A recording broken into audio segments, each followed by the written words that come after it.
This 10th generation Civic might be the most important car Honda has ever made. You see, while most manufacturers were sinking funds into their SUV ranges, Honda was diverting a huge portion of its R&D budget into the all-new Civic. And with that much riding on it, it had to be good. And in sedan form at least, which launched here last year, it mostly lived up to the hype. But the question now is, does this new hatch shine just as brightly? Let's take this sporty flavoured RS for a spin and find out.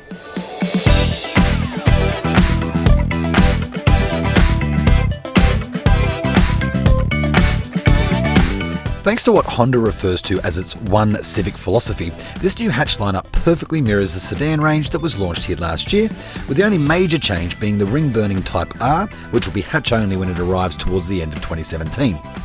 And that means the 5-strong hatch range kicks off with the entry-level VTI, before stepping up to the VTI S and the VTI L. Next up is the sport-sprinkled RS we're driving here, before the range tops out with the high-flying VTI LX.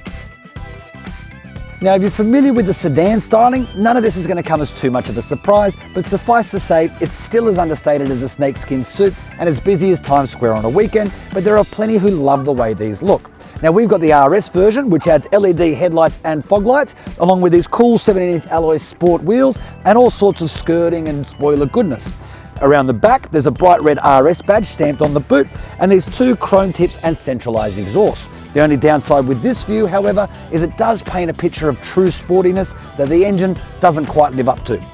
Inside the car, Honda uses a design strategy it calls man maximum, machine minimum, which is really just a clever way of saying they've tried to maximise the space inside. But it's the addition of some critical new technology that really helps lift the mood in the cabin.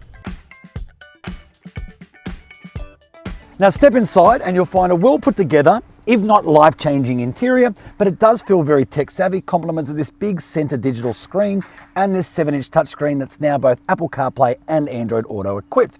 Now, as we're in the RS model, our leather trim seats are now heated in the front, and this sunroof and a 10-speaker stereo both arrive as standard fit. Elsewhere though, there's the single biggest cup holder I've ever seen in my life separating the front seats, and there's room in the doors for small bottles. Jump into the back seat and you'll find an interior that's not quite cavernous, though there is plenty of room. So I'm sitting behind my own driving position, and as you can see, plenty of room between my knees and the seat in front. And I'm only 5'9", but there is plenty of space between my head and the roof too. Elsewhere though, things are a little grim. There's no rear aircon vents, there's no USB points or power outlets either. There is, however, 2 cup holders hidden in this pull-down divider and an ISOFIX attachment point in each window seat. And there is room in the doors for small bottles. Just like in the sedan, there's 2 engines on offer, both of which are paired with a CVT automatic. The cheaper models get a stodgier 1.8-litre unit, while the more expensive models, including this RS, get a perky turbocharged 1.5-litre unit. The safety stuff is a touch hit and miss, however, with things like AEB, lane keep assist and active cruise control absent on all but the most expensive Civic.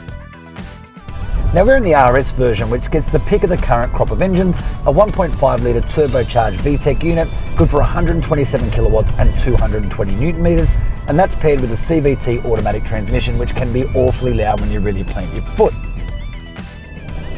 It's a fun and perky engine, but super sporty it ain't.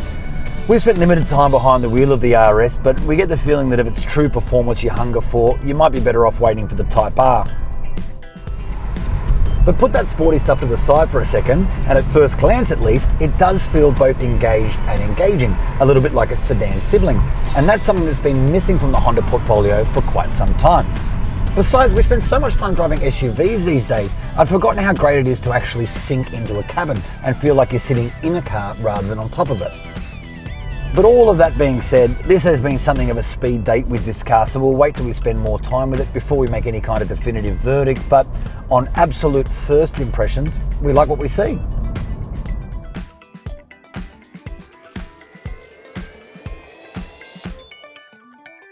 Energetic, if not quite sporty, the Civic hatch is quiet and comfortable around town, but it can more than hold its own on a twisting back road. Its looks will either appeal or they won't, and a lack of comprehensive safety equipment on the cheaper models is sure to ruffle some feathers, but it still marks a return to form for the Civic nameplate in Australia.